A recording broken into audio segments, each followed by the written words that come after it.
Everyone, and welcome to the second of 3 sessions of the 2021 Three-State Beef Conference.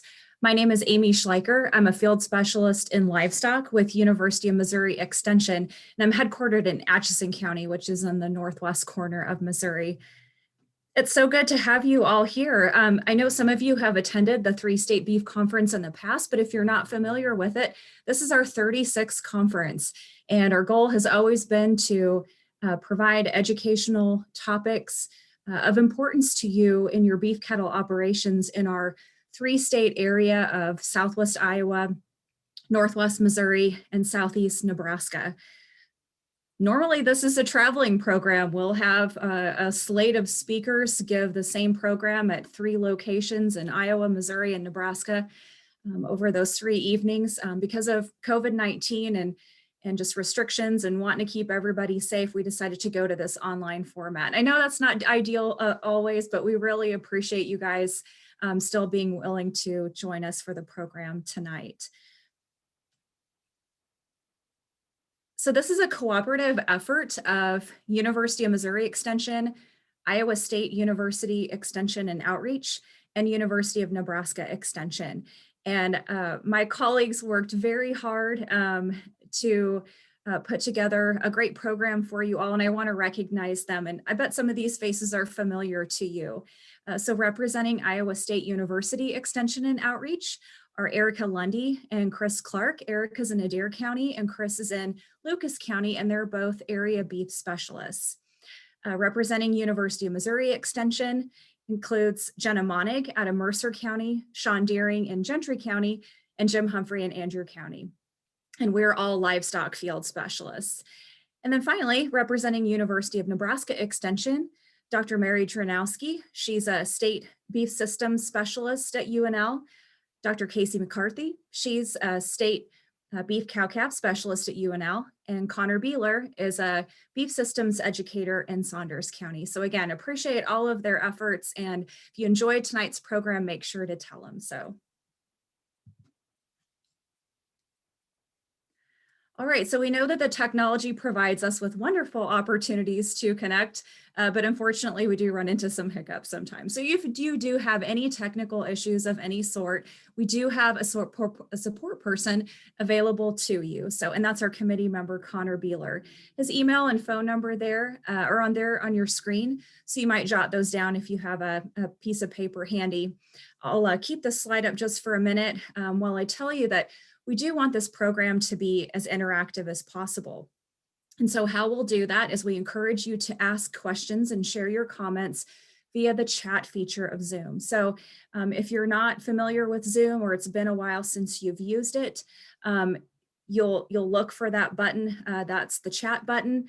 So if you're on a computer, you may need to mouse over your screen to find that button. If you're using Zoom on your phone in the app, you may have to swipe through screens to find that. But anyways, once you get there, type in your question or comment. You can choose to whom that question or comment goes to.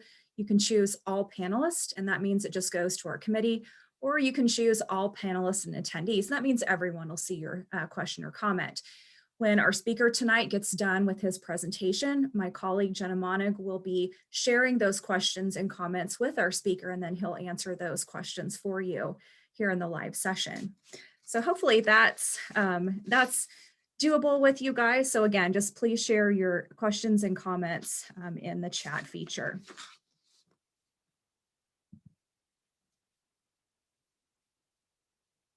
Hopefully you were able to access the proceedings for the conference in the email that was sent to you. If you didn't have a chance to do that and want to scan that QR code with your phone, you're welcome to do that. But just know that those proceedings are also available to you in the email you received from the conference. So I think that's most of the housekeeping that I wanted to take care of with you guys. Our speaker this evening is Dr. Bob Weaber at Kansas State University, and his topic this evening is making selection successful, aligning trait emphasis with market endpoints. A little bit of background on Bob. He serves as a professor and head of the Eastern Kansas Research and Extension Center at Kansas State University. Dr. Weber initially joined the faculty of the department of Animal Sciences and Industry at Kansas State University in August of 2011 as cow-calf extension specialist. He served as the faculty coordinator of K-State's purebred unit on the faculty management team for K-State's Beef Cattle Institute. He serves as the executive director of the Beef Improvement Federation. We'll mention the BIF later on in the presentation. The focus of his extension and research programs has been to broaden the availability, use, and understanding of genetic selection tools, as well as performance data collection schemes implemented by cattle producers. Dr. Weber grew up on a cow-calf operation in southern Colorado and has extensive experience in the cow-calf and seed stock sectors. He completed his doctoral studies in the animal breeding and genetics group at Cornell. So something I didn't mention to you all is that Bob was with us at the University of Missouri a number of years ago too. So this is a wonderful opportunity to get to see from Bob again and get to hear from him. So Bob, welcome, and thanks so much for being here tonight. Amy, thanks so much for that kind introduction. And it's a little like Old Home Week, right? I was looking through the attendee list, and a lot of names across Nebraska and Iowa and Missouri that I recognize. And so I really appreciate everybody joining the program tonight. Greetings, Dr. Sexton, the speaker for tomorrow night. Look forward to catching up with you sometime and hearing about your endeavors. Again, Amy, really appreciate the opportunity to join the program this year in a little different format. I was hopeful for many, many months to have the opportunity to travel to the 3 locations that were planned to see everybody face to face, but unfortunately that's not happening. But I think all of us have learned to sort of communicate and engage across the country in this new format, and it works quite well. And so I've actually learned something tonight too. Amy, I appreciate your little tech support slide there. I'm going to start incorporating that in my webinar work as well. That's a really good idea. To help people if they've got some trouble getting connected. So good kudos there. As Amy mentioned, the topic tonight's making selection successful, aligning trade emphasis with market endpoints. And for those of you that know me even just a little bit, know that I'm kind of a cow guy. So there'll be a heavy slant to cows and replacement females in our discussion tonight, because I think it's a group of animals that for one reason or another can be easily overlooked in our planning horizon and selection systems. And so we'll make some special emphasis in that area, but want to get to the heart of the discussion about making some selection decisions. And I think all too often, even I have a tendency to make the selection process too complicated. And when we do that, we have a tendency to place selection emphasis or selection pressure on traits that might not be most closely aligned with our production system and our marketing goals. And the challenge with that is that when we make those sort of errors in application, it decreases our efficiency of selection, and it decreases likely the economic returns that we experience from our production system. And many of you have just, if you're in cow-calf production, acutely aware of calf prices and the recent escalation in cost structure on the feed input side. And so it's always this time of year a good time to step back and think about breeding system decisions and breeding design. Bull sale season's just around the corner for many of us. And so going into that season and process well prepared. In fact, I had a couple of questions on email earlier today about advice for producers in front of bull sale season. And the best advice I have is, like many things, be prepared, right? And so we'll talk through some of those strategies in terms of selection as we go through tonight's talk. I do encourage you to take time and during the presentation, if you've got a question, stick that in the chat box as indicated by Amy. And if you think of one afterwards, I'm certainly glad to respond to those. One of the best parts of my job is producer interaction. I had a good opportunity last night to go over to a field day, an open house for a seed stock producer here in Kansas, and meet with a number of beef producers, and that's my favorite thing to do in my professional life. And so don't hesitate to send those questions along. I'm glad to interact on email, phone, text, in person if you see me. Any of those is fine.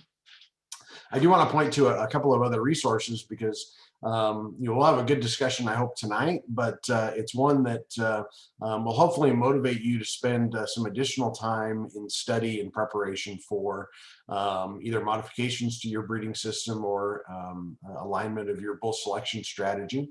And so some additional resources might be useful to you. One of those that I might suggest is the National Beef Cattle Evaluation Consortium's Beef Sire Selection Manual. This is a relatively contemporary guide to beef cattle genetics and selection. It's written for producers, and so it's in a very, what we think, very approachable language. And actually in the process currently of the third edition is getting ready to go to press, but certainly the second edition here, highly consumable and useful as we think about a variety of selection strategies and aspects, including goal setting, cow herd assessment, resource assessment, which we'll talk about a little bit this evening, in fact, breed selection, and most certainly a variety of topics associated with bull or sire selection as you work through those decisions. Here at the bottom, if you go to the full website there, nbchc.org/producers/sire.html, you'll get to it. The easier thing is just Google Beef Sire Selection Manual, and I tested this out the other day, and it comes up right at the top of the list. Beef Sire Selection Manual is a well-Googled item, which is a good sign that this has gotten some traction out in the country. The second resource I'll point you to that's got a sort of a different set of resources that include a variety of fact sheets on selection and genetic evaluation systems and so forth, and genomics, and a number of video or recorded meeting presentations, is our beef genetics extension group's ebeef.org website. And this one is beef genetics and genomics focused, and includes a lot of material that you might find useful. So with that, we'll get into the meat of the talk for this evening. And I want to remind us that beef sire selection is really a two-step process. And I, like many other people, am guilty of jumping right into step number 2, which is arguably the fun part of sire selection, and that's sorting through bull sale catalogs and bulls in person at a sale event to figure out which one maybe most optimally fits my selection strategy. But that's really the sort of culmination of a lot of background work that needs to happen to make sure that we've done all we can to align not only our selection strategy, but most certainly our breeding system to optimize our production efficiency and hopefully profitability in our herd. And so step number 1 often is what I kind of categorize under pick the right breeds, but under that you can think about the breeding objective, what crossbreeding system we might deploy to leverage both breed complementarity and heterosis, other managerial or environmental considerations that we need to think about in our production system that might provide either opportunities or constraining or limiting factors in our production system. Once we've got that sort of put together, and we'll talk more here in just a minute about the breeding objective because it has a really important link to our discussion this evening. We'll talk about that in a little bit. But those things all go together as sort of the background work to make a really thoughtful and effective selection decision of an individual or individuals to incorporate in the herd using a variety of selection tools, notably expected progeny differences or EPDs. My colleague at Matt Spangler at the University of Nebraska, who many of you have probably heard speak, calls EPDs the currency of the realm. So they're the tool we use in the beef industry to describe genetic differences among individuals, and they should be the data that we use in selection. We can talk about genetic risk management, or trade-offs between using bulls of differing accuracy levels as a mitigation strategy. And then lastly here, and I want to make a special emphasis here, is the utilization of either general or customized selection index. And selection index is a really useful topic for discussion here, and we'll incorporate it through the evening in really providing balanced trait selection. And so the key in utilizing these selection indexes is choosing an index that's most closely aligned to your production scenario. And that includes the marketing endpoint. So, if you sell calves at a traditional weaning endpoint and retain replacement females, many breed associations offer either an all-purpose or some kind of weaned calf index that captures that kind of production scenario. Certainly, if you retain ownership and sell calves on the rail, that's a different scenario, a different marketing endpoint, different trade emphasis goes into that. And so making sure that you use the right index that most closely aligns to your production scenario helps build success into that process. Okay. So two-step process. Make sure you do the planning and background work first before you go out and try and pick that particular individual. As I mentioned and promised, a little discussion on breeding objective. This is an exercise that I encourage all of us to routinely do. And as an animal breeder, my actual preference is to write this out, not in words, but mathematically. And that's maybe a little esoteric for many of us to sort of work through. But we can most certainly write out what we do in words. And I think that's the one for many producers is the useful strategy, because it really points us to the things that are important in our production system. And so actually a number of years ago when I was at Mizzou, I was going out to give a talk on selection strategies and selection systems. And so I did a Google search for beef cattle breeding objective, and this is the first one that came up. And it happens to be from a commercial operation on the South Island of New Zealand, but I thought it did a really nice job of capturing almost all of the important aspects of describing their particular operation. So many of you have probably already read through it, but we'll read through it here together real quickly. It says, our objective is to breed cattle that breed as yearlings, calve unassisted, and rear a good calf for sale at weaning every year.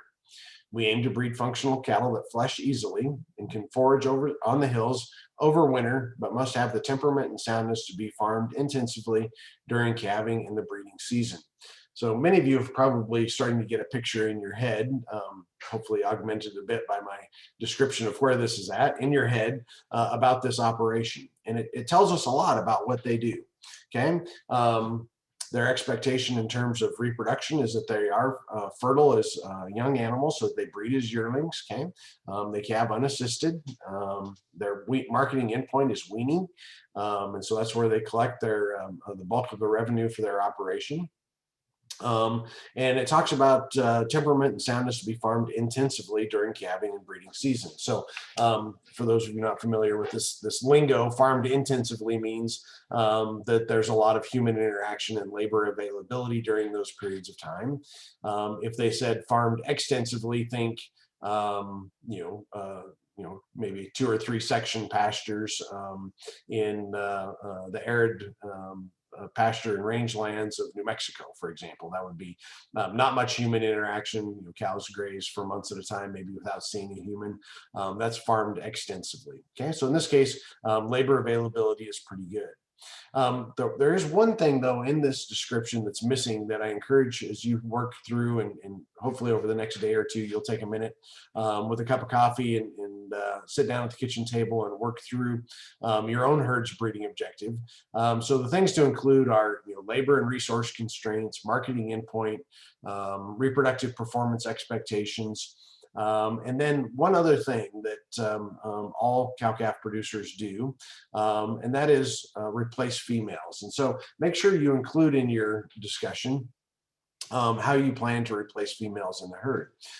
For example, if you're a traditional cow-calf producer, sell calves at weaning time and keep your own replacements, make sure you include that, because it helps balance out then our trait emphasis, right? If we purchase replacement females in a terminal calf system, say a weaning or even a carcass endpoint, the emphasis we have to place on maternal traits is diminished dramatically. If we have to keep our replacement heifers, we have to have a more balanced sort of selection approach. And that means we have to make compromises, probably both in our breeding system, but most certainly in the bulls that we select to go into our production system. So make sure you include that component. Do you buy bred replacement heifers, open heifers, bred cows, replace females from heifers in the herd? Whatever it is, make sure you include that, because it'll help contextualize the rest of your decision making going forward. Okay, so breeding objectives is a really important part of this process to keep us in bounds on what traits are important and therefore require our focus. Okay.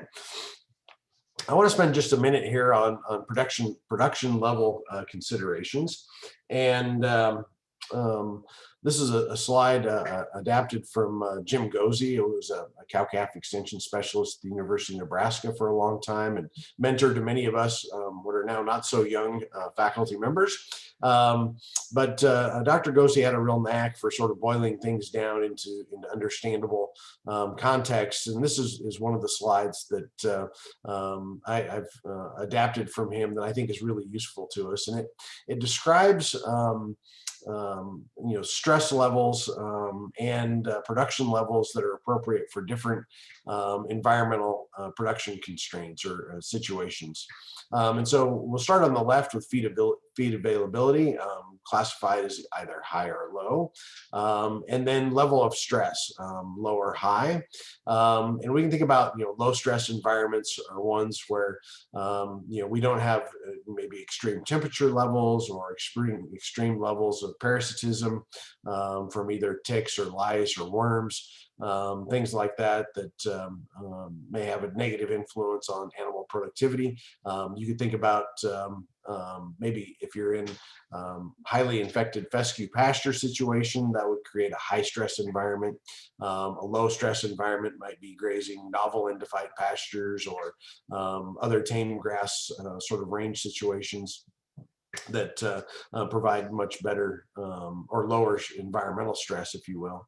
And then we can think about trait level performance that might then be suitable or appropriate for those various production constraints. So really we've got 4 differing quadrants here: higher low feed availability divided up by stress level.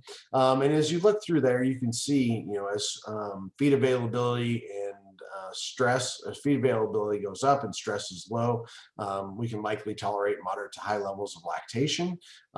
As stress and feed availability become less desirable, so low feed availability, high stress, we probably can tolerate lower levels of milk in those cows. The same with mature size, and these primarily relate to nutrient requirements of those cows during the production cycle. And that then speaks to the ability to store energy. So do the cows have a propensity to put on some additional back fat when there's surplus nutrients in the environment and use those as an energy reserve? Certainly when stress is low and feed availability is high, the need to do that is very low.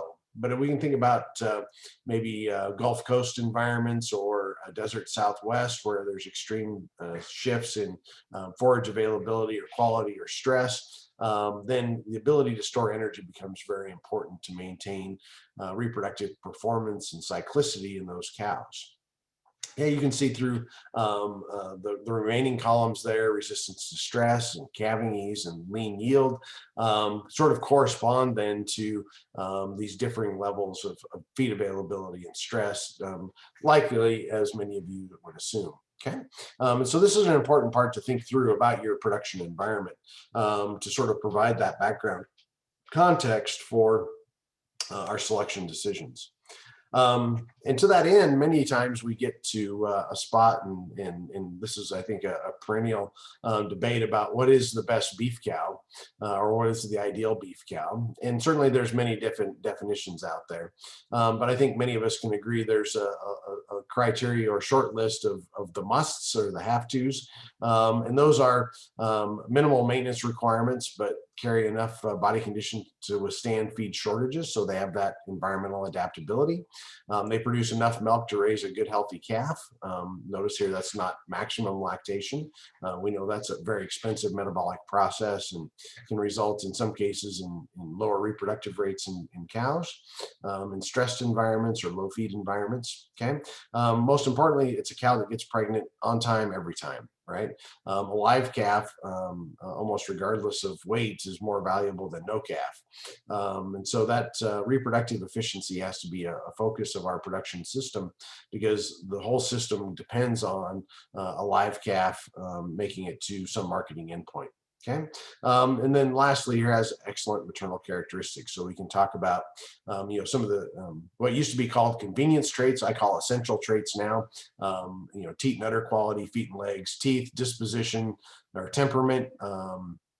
Those sort of things all are essential characteristics of beef cows in the modern environment, and so play a key role. But so does longevity and fertility, and those sort of traits are also very, very important. And lastly, I want us to remind us that, and we're blessed here in the middle part of the country of typically having modest to abundant forage availability, that, cows are grass harvesters, and we need to take advantage of the ruminal structure of the beef cow, and make sure that we do as good a job as we can providing opportunities for that cow to be successful, consuming grazed forage versus harvested forage as a way to help minimize input costs. Okay. If you get really, and I mentioned earlier, I'm kind of a cow guy, and so I get really excited about discussions around beef cow production efficiency and cow calf production. And a number of years ago, I got kind of digging around in the literature, and I kept seeing references to this Beef Cow Efficiency Forum proceedings document. I've managed to get a digital copy of this from the library in Fort Collins, but it was put on by Bob Taylor and Harlan Ritchie, two faculty members, one at Colorado State and one at Michigan State, two of the renowned cow-calf extension guys in the country, in the mid-1980s. And many of you on the list, I'll help share our age a bit, remember the 80s and the challenging time it was for agriculture here in the US. And that period of time motivated a lot of discussion about efficiency, much like several years ago did around the high feed costs that we experienced, high production costs. So a lot of discussion about cow efficiency, and there's a lot of great lessons that come out of this particular proceedings that still apply today. And one of the quotes I pulled out of there was given by a summary sort of commentary in the document by Larry Cora, former faculty member and now emeritus faculty here at K-State. And he said that thus, as we strive to improve growth rate in the cattle industry and to make the commercial cow more efficient from the standpoint of utilizing nutrients, we must ensure that we do not deviate from the goal of maintaining an optimal level of reproductive efficiency. And this speaks to the core of cow-calf production, that we're always trying to balance a whole range of input and output traits. And as we do that, we have to be very careful that we don't push the cow and the genetics in that cow to an extreme that cause a decrease in reproductive efficiency. Now, am I saying the cows need to reproduce at 100% rate? Absolutely not. But we also need to make sure that we don't push cows. Typically, as you look through a number of states' cow-calf economic data and budgets, cows that reproduce in the low to mid 90s typically turn out to be very efficient converters of nutrient resources to calf output. And certainly when we experience reproductive declines into the 60s or 70s, that creates a large amount of economic stress for those enterprises. And so we have this balancing act again of making sure that our selection is appropriate to make environmentally adapted cows and mate those cows to bulls that produce market targeted calves. That's the strategy I like to use. So we keep our focus on both pieces of the production system. We got to have the cow factory and the calf product in mind as we build these breeding systems. Okay, and I want to point in this slide I put together when I got to Mizzou, and it still, I think, is a very appropriate one. We've probably decreased the rate of increase of let me say that again. We've decreased the increasing rate of cow size here in the United States, but we've certainly made cows a lot bigger since the mid 1970s. I think we would all agree with that. Here in Kansas, I'd estimate our average mature cow weight at body condition score 5 is somewhere north of 1,400 pounds. And as I interact with cow-calf producers and survey them informally, none of them indicate that they want cows any bigger than what they are. Okay, and to achieve that, we've got to make some really important selection decisions to ensure that we don't continue to make cows bigger in terms of mature weight.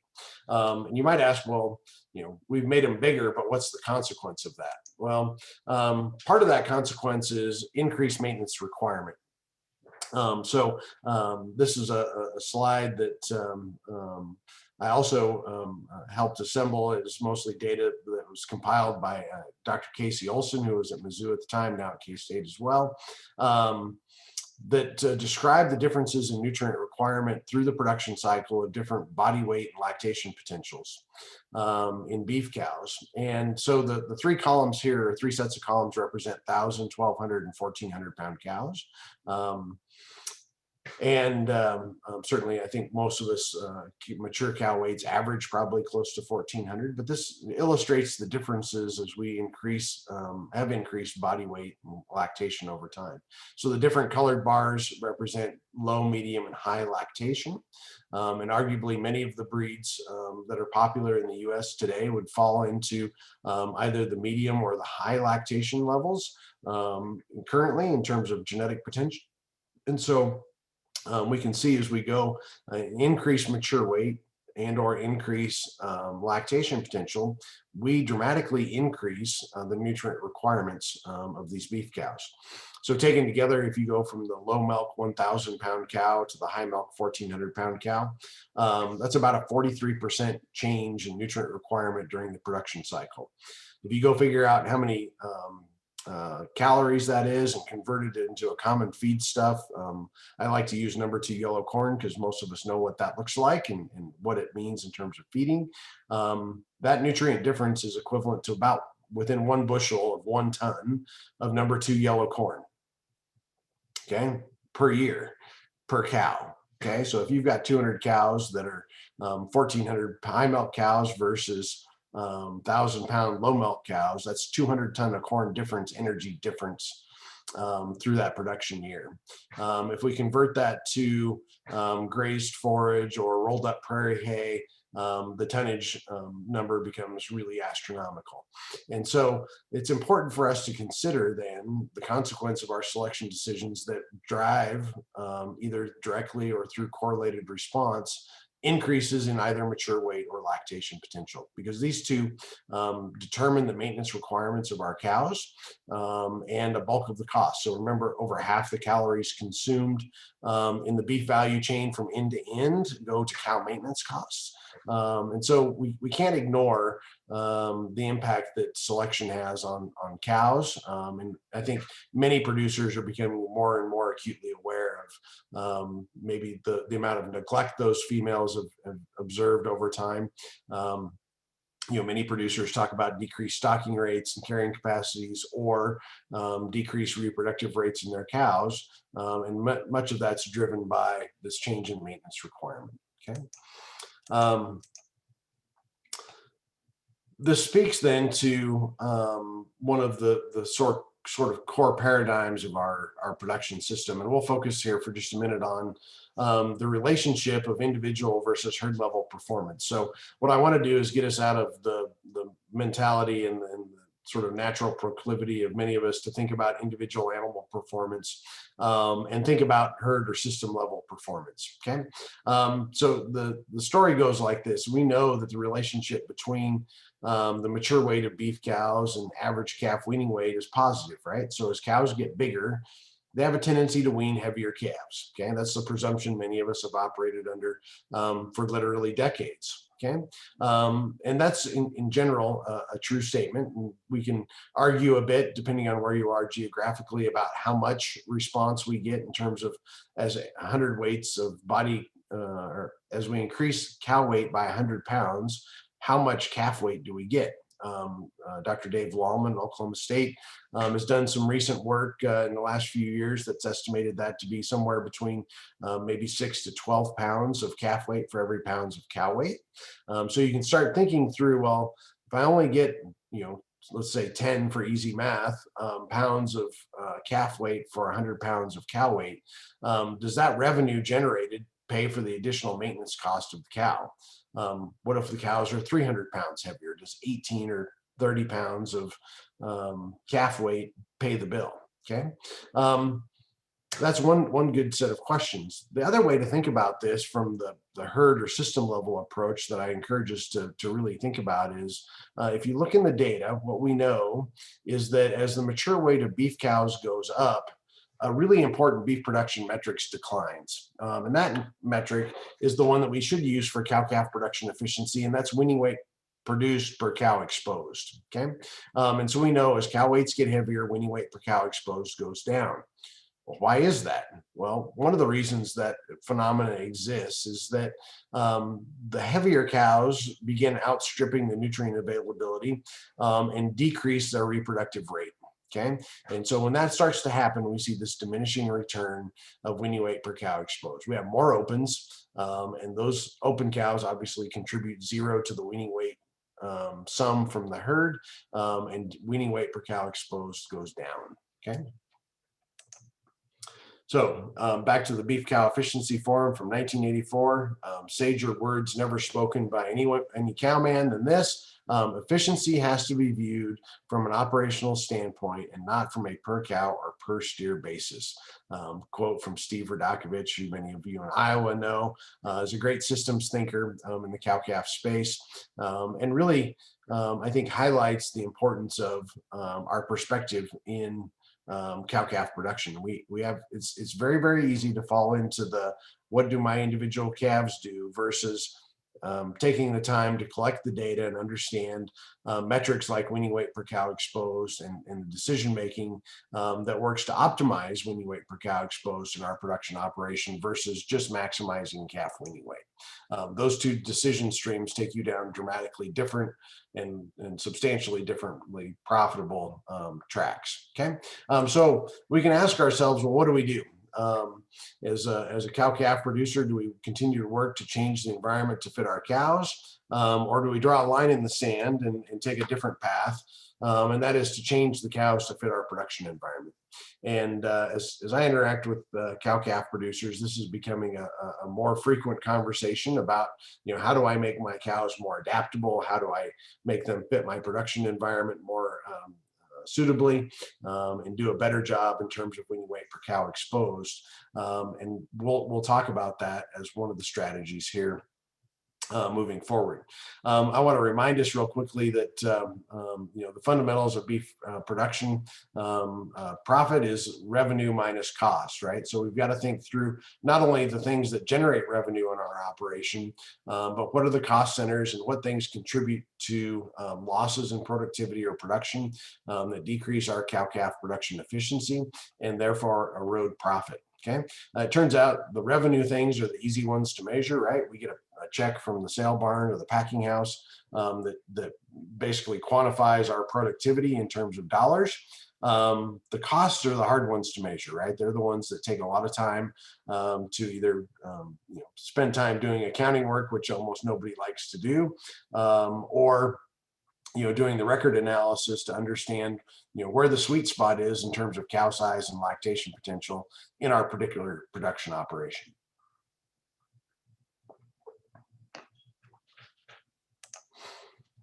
So I want to spend just a minute here and talk about the role of economically relevant traits as we really hone in on our selection system and how do we make it aligned with our marketing and production goals and really make the selection system sing and pay the bills around the place.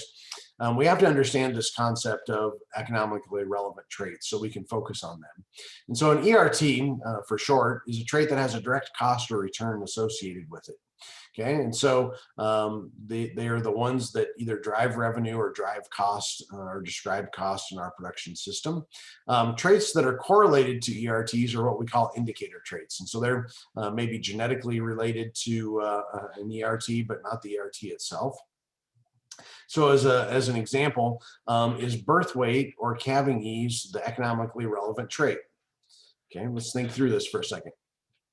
Does birth weight have any implication to our system other than its association with dystocia and primarily in first calf heifers? No, that's pretty much it. But if we think about calving ease is really the trait that describes that dystocia event. Okay, it's the one that directly incurs the cost associated with maybe the additional labor, loss of livestock with dystocia events and so forth. And so calving ease turns out to be the ERT and birth weight is the indicator trait. It turns out birth weight is also an indicator trait for a trait like weaning weight. So we know there's a genetic association between a favorable one between birth weight and weaning weight. As birth weight goes up, weaning weight goes up. And so we've got a little bit of an antagonism we have to manage in our system. That antagonism is best managed by using calving ease as the ERT in our selection system because it lets birth weight float a bit relative to calving ease. So you can find potentially modest birth weight animals that have exceptional calving ease. Those are the desirable ones in the system and not continually push down on birth weight. Because if we do push down on birth weight, we have this correlated response negatively with an economically important trait for many of us, and that's weaning weight. Okay, so we'll change focus here for just a second. Is weaning weight or yearling weight the ERT? Well, many of you have probably heard my spiel here before, and it depends, right? If your marketing endpoint is weaning time, then weaning weight is the economically relevant trait. If you wean calves and background them and sell them as yearlings, then yearling is your economically relevant trait. So ERTs are dependent on your production and marketing scenario. And so here's kind of a summary slide of traits assembled by Bruce Golden and others, kind of in the seminal paper that kind of helped us in the beef industry conceptualize ERTs. And they generally categorize an ERT as sale weight. Okay, so that depends on your marketing endpoint. Is it weaning, yearling, 600-day weights? If you lived in Australia and grazed calves for an extended period, 600-day weights a very important weight parameter. Carcass weight, salvage cow value or cow weight. Other ERTs include calving ease, maintenance feed requirement, days to finish, okay, at some specified compositional level.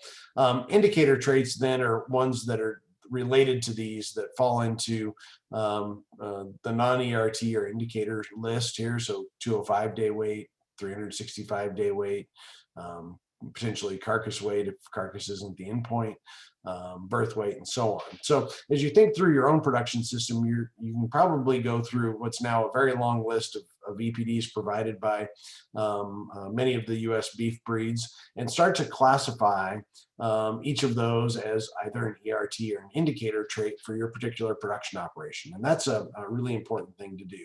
All too often I see producers get sort of sidetracked in the selection process on a trait that's maybe remotely related to profitability in their operation, but becomes the driver in their selection decision.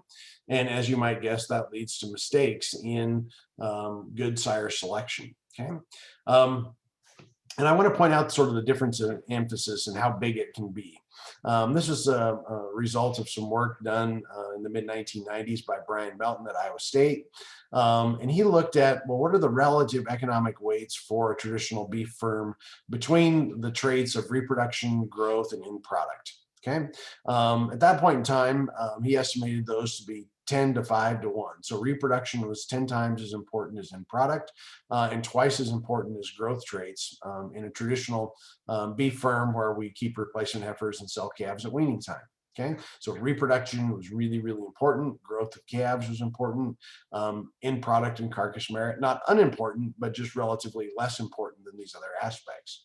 Okay, if we change and look at a system where the firm then changes their marketing endpoint and looks at an integrated system where they retain ownership and sell calves on a value-based marketing grid, the weightings change dramatically here, right? Reproduction is still the most important, right? Remember, if we don't get a live calf, we've got nothing to sell. But the ratios now convert to 2 to 1 to 1. Okay, so reproduction is twice as important as growth, and also twice as important as in product, and growth and in product equally important. Okay, and so we can think about in our own production system, if we in fact say sell calves at weaning time, but act like and select like we sell calves on the rail, do we provide the appropriate selection emphasis on the traits that are important to us? Probably not. Okay, and likewise, if we sell calves on the rail and we select like we can't sell calves at weaning time, we also put the wrong emphasis on the wrong traits. Okay, so it's really important that we align these in our selection strategy to optimize profit, because at the end of the day, they do have a very, very big effect associated with profitability in our cow-calf operations. Okay. So I like to boil it down to sort of simple strategies I can keep my head around.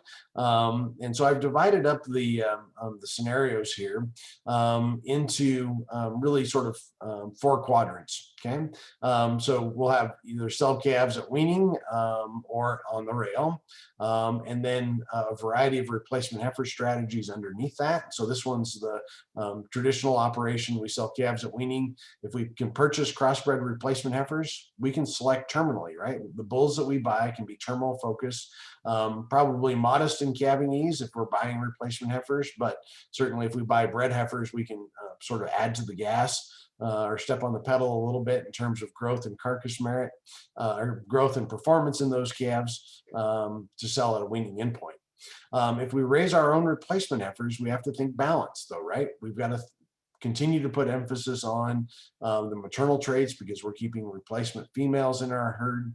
And we'll talk more in a minute about strategies to sort of help separate maternal terminal mating decisions in this particular production scenario.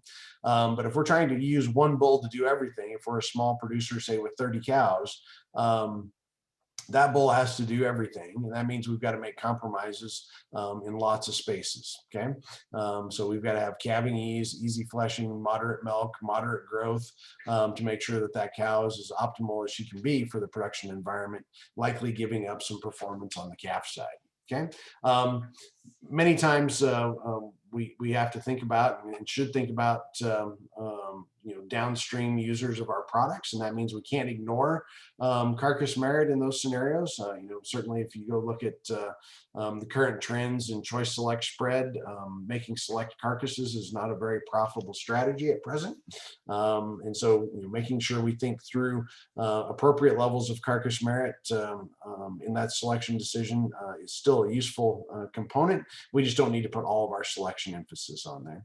And I think in many cases now, seed stock producers are acutely aware of the value and importance of in-product traits. And so for many of us, we can let our seed stock vendor take care of the carcass end and make sure that they're producing bulls that'll work across the spectrum. We don't need to necessarily focus on it as part of our direct selection strategy. Okay. Along the same lines in simple trait selection strategies, if we retain ownership and sell calves in the beef, so we're at a marketing endpoint of selling carcasses, then and we can purchase replacement heifers. Okay, we can again think very terminally in terms of our sire selection. So we can maximize carcass and growth values in those animals to optimize the carcass value at the packing plant. And since we've purchased females, we can pay zero interest or emphasis on maternal traits then, because we don't need them, right? We're buying the replacement heifers. We're going to count on our replacement heifer vendor to make those selection decisions appropriately. Okay, and you should inquire about that if you're purchasing those heifers, incidentally. Lastly, here, if you are selling the beef and you raise your own replacement heifers, we're again back to the balance category. And I think, in fact, this space right here, this quadrant, selling calves on the rail and keeping your own replacement females, is the most difficult place to live, because the most antagonisms are at play, the most extreme antagonisms. We can think about, well, the ideal fed steer today probably has a body weight that corresponds to producing 1,000-pound carcasses. So 1,600 pound fed steers is not atypical. And in fact, we've sold some steers here at K-State that we missed that mark by a ways, and we left market opportunity on the table when we did it. Okay. The consequence, though, is that if we try and make the maximum steer, we also make cows that are generally fairly undesirable for grazed forage environments. Okay, so they're really big, maybe high maintenance cost cows. And so if we are going to do this category of selling on the rail and raising our own replacements, we have to be very, very careful and think about balance, or and I'll show you in a minute a strategy to separate out our selection decisions so that we keep replacement heifers that are cow type cows, and we sell all the terminal type calves. Okay. So that's the 4 quadrants we need to think about. Many of you might have thought, well, the talk's going to be about, well, I need to use a bull with a dollar beef index of some value. That's way down in step number 2, right? Step number 1 is thinking through the plan here and figuring out what traits are important. And certainly selection indexes can play a really important role in sort of achieving that. But we need to make sure that we understand what traits are important given our production and marketing scenario. Okay. So as we think through then developing this breeding system, and we're getting close to time here, we've got just a few more slides to work through. I want to challenge a little bit of our conventional thinking. Historically, we've used sort of a one bull to do it all strategy. Okay, and when we do that, there's reasons to do it. For a small producer and have 20 cows, having 2 or 3 bulls around to achieve either a crossbreeding or some kind of maternal terminal mating decision probably is not real effective use of bull power, particularly if you're spending the typical $4,000 to $5,000 on bulls out in the market space. But when we do that, we've got to recognize that we give up things, right? We fight the antagonisms between the maternal and terminal or carcass traits in our production system, which are substantial. We have a lower ability to capture and retain heterosis in that production system. If we're in a straight breeding scenario, we lose breed complementarity, so we don't get to capture the valuable attributes of different breeds into our production system. And in some cases, we're really challenged to have the appropriate tools in terms of EPDs or trait focus to help us get down the road in terms of both the maternal and terminal sides of this selection decision. So this is, I think, a little bit of a challenge to conventional wisdom. And certainly if we have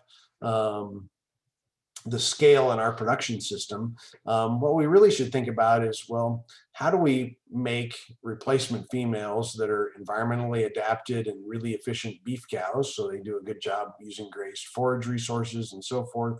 What bulls do we need to pick to make those?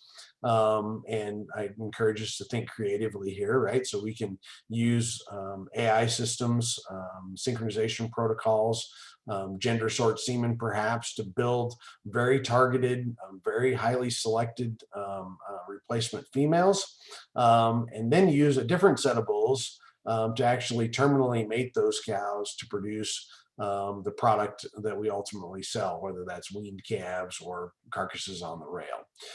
If we think through our production system and step out of the conventional beef view and think a little more like our pork and poultry competitors, I think you'll see that this logic makes quite a bit of sense. It's really focusing on putting the right genetics at the right spot. Again, making environmentally adapted cows, and then using those cows to make market targeted products using the appropriate sire selection on that side. I've used the saying many times before, replacement female selection starts with picking the right service sire. Okay. And in this case, that means potentially separating that maternal terminal mating decision, and being maybe a little more precise, a little more picky about the maternal traits that we put into our cows to kind of help control mature weight, lactation potential, increase cow longevity, and reproductive efficiency. Those things are drivers of profit at the cow herd to a much larger degree than premiums or carcass merit, weaned calf premiums, those sort of things. Live calves really count. Okay. So a few advantages of this separation of the terminal maternal mating decision: heavier calves and more product from smaller cows. So you get the benefit of being kind of a terminal producer in that way. You reduce industry-wide feed intake by having smaller cows. The maintenance requirement for those females is lower. If we think about this on an enterprise level, if you have a fixed land area, you can run more smaller cows than you can big cows, and so you have an opportunity to improve stocking rate, which is a key driver to ranch level profitability. Okay. Potentially less calving difficulty industry-wide. We've got these focused on, maybe using the replacement heifers as the replacement female generators, so kind of a heifer program, so to speak. Increased uniformity, in terms of common objectives and productivity from our business, and then maybe focused objectives, so only trying to do one thing. The point here is maybe there's people that emerge in our business as replacement female builders exclusively. Well, I mentioned stocking rate, profit risk is another component. I want to spend just a second and sort of put another plug in here for the utilization of crossbreeding. And the reality is that maternal heterosis generates a large amount of value for our business and contributes positively to sustainability, and that cow-calf producers really should select for individual animals that have the appropriate additive genetic merit, or using EPDs and indexes, but that also contribute the appropriate non-additive genetic merit, or the ability to generate heterosis in our system. And that's really important. I like to call that the having your cake and eating it too strategy, right? We should care about both additive and non-additive genetic effects in our system. Okay. Hybrid vigor's the driver of that. And it's a thing that, we don't necessarily need to maximize in our business, but we certainly need to optimize. It's inversely related with heritability, so it has the biggest impact on lowly heritable traits like reproductive efficiency, which we've already talked about, has a really key role in farm ranch level profitability. I'm going to skip over a couple of these slides. The net result here is that crossbred cows that produce crossbred calves have somewhere between 24 to 30% improvement in weaning weight per cow exposed. Higher than that if you need to incorporate some Bos indicus genetics in really harsh environments, say the Gulf Coast region.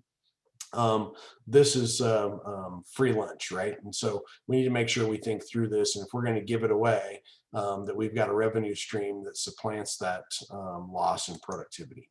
Okay, so with that, I'm glad to stop and answer questions. I'll stay until Amy turns off the webinar feed. Really appreciate everybody joining on tonight. I see our participant count's gone up some since we started. Certainly happy for that. I'm glad to interact with the group this evening. Amy, thanks again to you and the host committee for inviting me to participate in the webinar. Thanks so much, Bob. We enjoyed your presentation. Jenna, what questions and comments do we have for Bob so far? All right, so we've got a question that says, what is the biggest challenge and opportunity for cow-calf producers the next couple of years?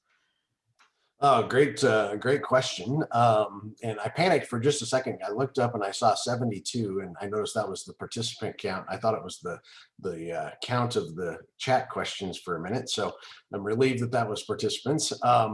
But biggest challenges the next couple of years, I think. One of them is going to be sort of some feed cost stuff. We've already started to see in this calendar year, increases in corn and soybean input costs. I think feed and petroleum.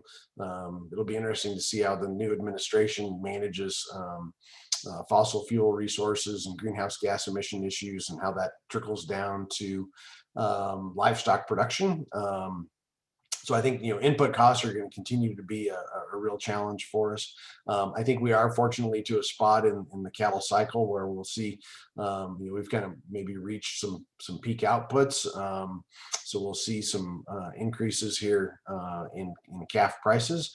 One big opportunity that's shown up on the horizon is some real strength in beef export numbers, and so the demand for U.S. beef products internationally continues to increase, and that'll support domestic prices. So I think there's it's a little bit of a mixed bag on what the future looks like, but I think in many ways there's some real positive aspects of beef production in the next few years. That said, all the things we just talked about make more money in challenging times, but they also most certainly make operations more efficient and profitable in the good times, right? And so I heard one time a producer said, well, when we had $3 calves, they're like, well, we don't need crossbreeding. Well, that's one of the silliest things I've ever heard, right? What's the problem with making more profit, right? So continue to think about ways to make your operation more efficient. I think one motivator for that is think through, the continued interest and demand from our consumers about and around sustainability issues in our production system. Many of those, at least on the land resource and feed resource and human labor and capital sides, petroleum use, all point to increased production efficiency to increase and improve sustainability and decrease carbon footprint. Many of those make us more profitable, so why don't we go after them? Good question. Yeah, great, thanks. Okay, I've got a few more popping in here. We've got one that says, what percent goal is reasonable for calves weaned over cows exposed? Say that again, Jenny. What's a good percentage goal? What's reasonable for calves weaned out of calves exposed? Oh, okay. So weaning rate is the question. I think in much of the data that I've looked at, and maybe I know Dr. Sexton's speaking tomorrow on some analytic stuff. You might have a good answer to this as well. So Sexton, heads up. Many producers, kind of in the 90 to 93, 94 category seems to be kind of the sweet spot. And there's a diminishing return in reproductive rate, right? We can make cows reproduce. Hypothetically, we can make them reproduce at 100% rate, but the cost to get there is substantial, right? And so we've got to have this balancing act of inputs relative to reproductive rate as an output measure. And I think if you go read some of the work by Burke Teichert in Beef Magazine and other places he's published, depending on your geographic area, the upper 80s to low 90s tends to be kind of the sweet spot for that weaning rate.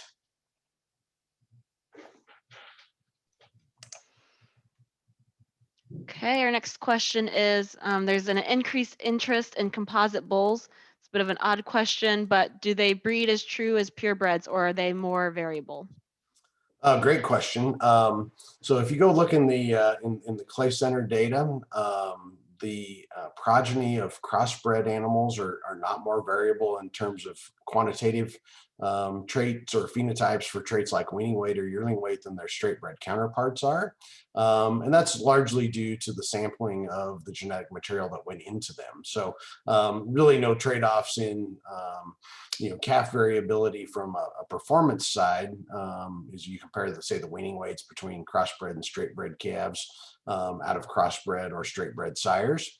The one area though that you will see variability depending on how your system is constructed is potentially in coat color patterns, those sort of things. If you put in a variety or rainbow of colors on the front end, you're going to get to experience that on the back end, and likely have some negative consequences of that in the marketing stream. And so as you think about crossbreeding systems, it's really important to understand the consequences of those decisions from a coat color and uniformity standpoint, and consider that when you build the system. Many large ranchers have the ability to kind of sort cattle. If we think about black and red outcomes, or if we've used SIRE labels, for example, we can sort semi-load lots of calves of the same color, and that helps mitigate some of that negative variation from the crossbreeding system. If you're a small producer, you've got much less ability to do that. Okay. Okay, with the amount of data being gathered by seed stock producers, why do we have to compromise carcass quality in a crossbreeding system? Great question, Don, and I hope I didn't say that, because that's not certainly what I believe. I think the ability today to utilize a variety of breed inputs to target carcass outcomes is as good or better than it's ever been. The seed stock producers and breed associations continue to place a lot of emphasis on carcass data collection, and certainly use genomic tools to help build better predictions for carcass quality. And so I think as we manage our production system, and you can certainly go and look in many breed associations genetic trends. If as a commercial producer, if weaning is your endpoint, and you place no selection pressure on carcass traits, you would still improve carcass traits over time because your seed stock vendor is doing that work. And maybe that's the point here, is that your seed stock vendors likely paying attention to those things and making simultaneous trait improvement across a wide range of traits, some which may not be ERTs directly to you, but you'll still get that genetic trend and improvement through bull purchases, because the average of the population continues to go up. If you go look at many of the continental breeds, for example, continue to place a lot of positive selection pressure on marbling score. The average Simmental and SIRE label marbles better today than he did 10 years ago. And so we've improved carcass merit, carcass quality. True statement in Angus as well. As time has gone on, the genetic trends for those traits that are really economically important in the carcass realm continue to have positive slopes to them. So yeah, good question. Yeah, we've got a couple more that have come in. In your years of extension work, what are the most common mistakes that cow-calf producers are making currently in their operations? Good question. Most common mistakes. So I'll go, part of these are going to be genetics, and part of them are going to be just sort of production management. I think one of the big mistakes is not properly aligning the selection system, so the topic of tonight's talk, with our marketing endpoints, right? We get distracted by trade publication and other sources of information that maybe take the eye off the ball for our own operation. And so that's, I think, one really challenging mistake that cow-calf producers make. Another one that as much as we in extension work to educate producers on a variety of managerial tools, cow body condition scoring still is a behavior that many cow-calf producers don't participate in, and really is a useful way to gauge nutrient availability and nutrient requirement in our cow herds to optimize reproductive rate. So cow body conditioning scoring is something that we preach a lot about here in Kansas. I know when we were at Dr. Sexton and I at Mizzou, we talked about that a lot as well. Other things like hay testing, making sure we know what our nutrient resources are and supplementing appropriately. It sort of blows my mind to think about the amount of hay that gets wasted because we haven't fed the appropriate amount of protein supplement, or pasture that gets underutilized because we haven't supplemented cows on dormant winter range. Things like that continue to sort of surprise me that producers aren't picking up those relatively simple and easy to adopt technologies that have really positive aspects or outcomes in their operation.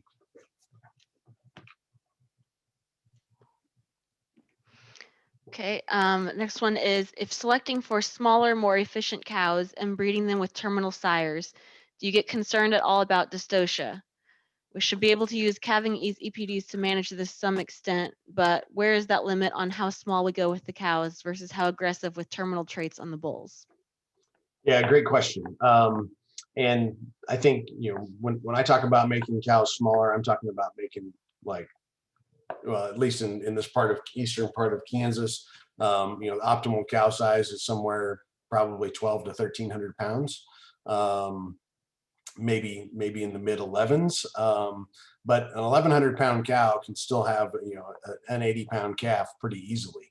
The concern really becomes is how do we breed the replacement heifers that are in that same body weight class of cows. We can't use terminal bulls on those. We've got to use the appropriate calving ease sires to make that happen. Just like we do for replacement heifers that are destined to be 1,400-pound cows, right? We don't turn +5 birth weight EPD or -2 calving ease bulls on those heifers and expect it to happen without some assistance. So I think the calving ease one is an important consideration. The reality is, as many breeds, if you're thinking about a terminal sire crossbreeding system, it's relatively easy to find bulls that are no dystocia in cows, and lots of times that's breed average or even slightly lower than breed average calving ease EPDs, and some of those terminal breeds will work fine on moderate size beef cows. Now, if we're talking about making 950-pound cows, we probably need to be more aggressive on the calving ease number for those terminal type bulls. So, yep, good question.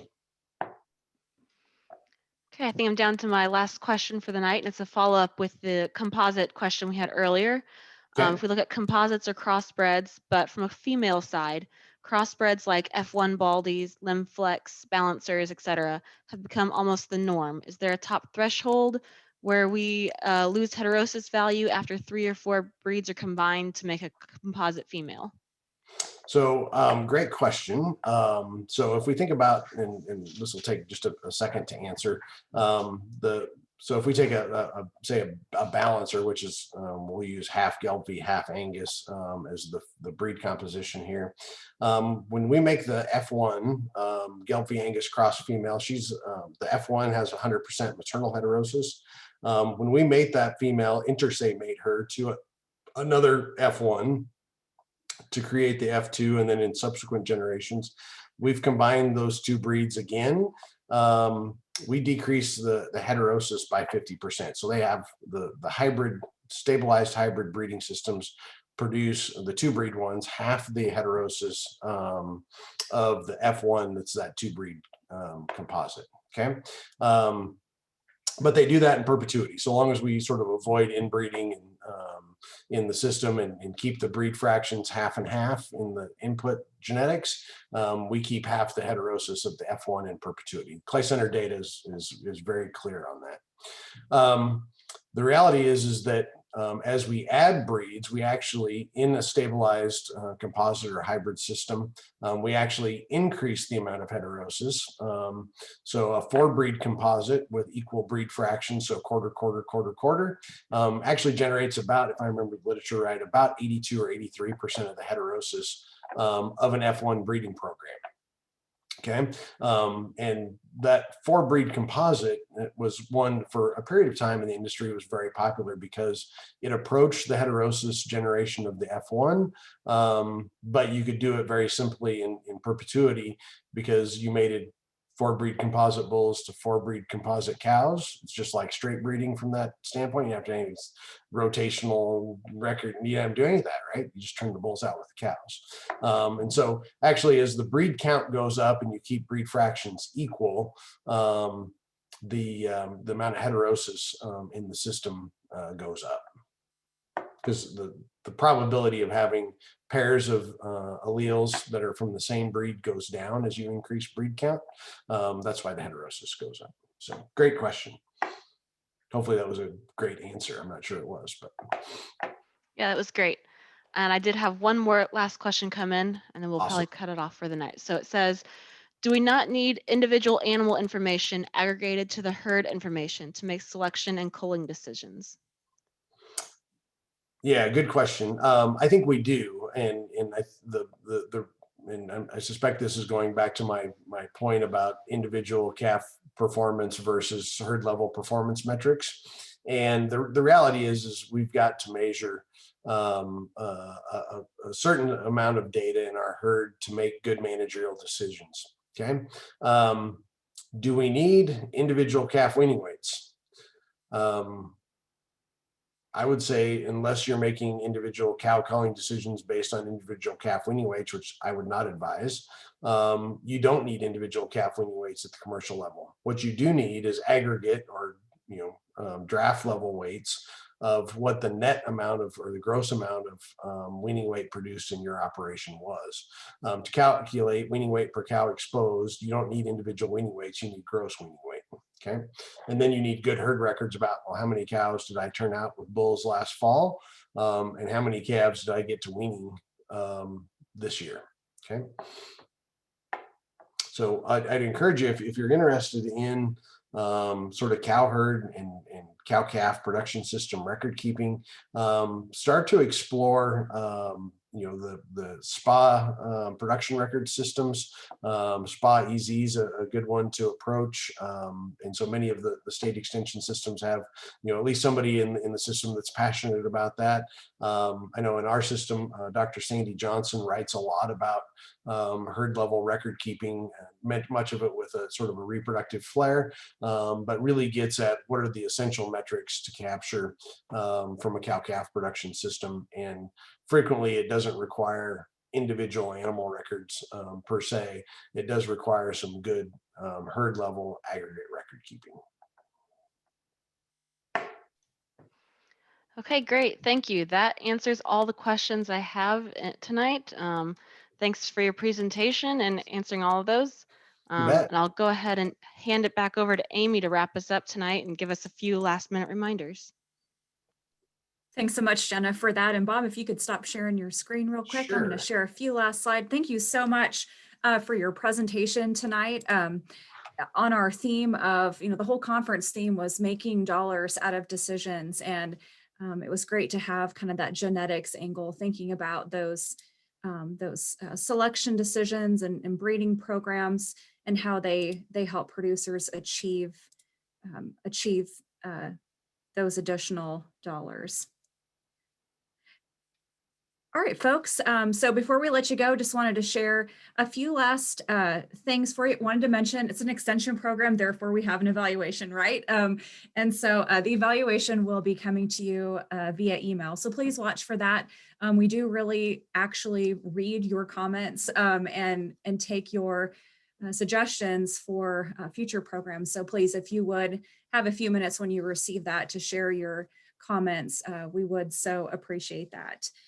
Also, this evening's program was recorded, so if you want to go back and watch it again, or if you missed Scott Brown's presentation last night, which was a wonderful one, or if you want to listen to it again, those recordings of last night and this evening will be available. We'll also let you know about that via email. Don't miss tomorrow night's program. It's our third and final session of the 2021 three-state beef conference. We'll be hearing from Dr. Justin Sexton. He was one of our panelists this evening. He's with Performance Livestock Analytics, and he's going to be talking about the value of connected data, really tying a lot of these concepts together. So it's one that you're not going to want to miss, that's for sure. Do you want to just mention, if you're interested in some additional educational opportunities that are coming up, Nebraska Extension has a Beef Watch webinar series that's already in progress, but there's still a few sessions left. So there's a QR code there if you want to snap a quick picture of that. But it's on preparing and managing for the calving season. They also have one on stalker and yearling management that runs through February. So a couple of opportunities from our friends in Extension in Nebraska. Iowa State University, we talked about Beef Improvement Federation earlier. They're going to be hosting the SIRE conference in June in Des Moines. And so make sure to check that out. That'll be a good opportunity from our friends at Iowa State University. And then finally, from us in MU Extension, we're continuing to offer the forage and livestock town hall meetings. We started offering those weekly in April and continued through November. And now in the winter months, we're doing a monthly webinar in the evening. And so just addresses forage related topics for beef cattle producers. So I've got the registration link there. And then you can also watch past recordings on one of our YouTube channels. So again, just several educational opportunities that you might be interested in this winter. So that's all we've got for this evening. So we so appreciate you being here tonight and hope we see you again tomorrow night. Take care.